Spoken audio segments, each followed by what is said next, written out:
جمعہ کے دن ایک ٹائم ایسا بھی آتا ہے کہ جب بندے کی مانگی گئی ہر جائز دعا قبول ہوتی ہے۔ سنن ابو داؤد میں ہے، حضرت جابر بن عبداللہ رضی اللہ تعالیٰ عنہما راوی ہیں کہ رسول اللہ صلی اللہ علیہ وسلم نے فرمایا، جمعہ کے دن میں 12 گھڑیاں ہیں۔ جو بھی مسلمان اس حالت میں پایا جائے کہ اللہ تعالیٰ سے کوئی سوال کرتا ہو تو اللہ تعالیٰ اسے وہ چیز عنایت فرما دیتا ہے، لہٰذا اسے عصر کے بعد کی آخری ساعت میں تلاش کرو۔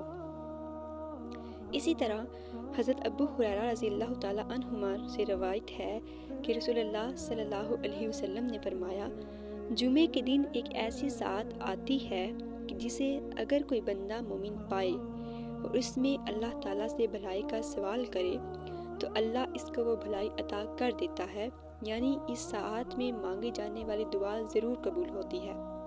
بخاری اور مسلم کی ایک روایت میں صحیح مسلم نے یہ الفاظ مزید نقل کیے کہ رسول اللہ صلی اللہ علیہ وسلم نے فرمایا کہ وہ ساعت بہت تھوڑی ہوتی۔ نبی کریم صلی اللہ علیہ وسلم نے ارشاد فرمایا کہ جمعہ کے دن مجھ پر کثرت سے درود بھیجا کرو کہ درود میرے حضور پیش کیا جاتا ہے۔ اسی طرح جمعہ کے دن سورہ کہف پڑھنے کی بہت فضیلت ہے۔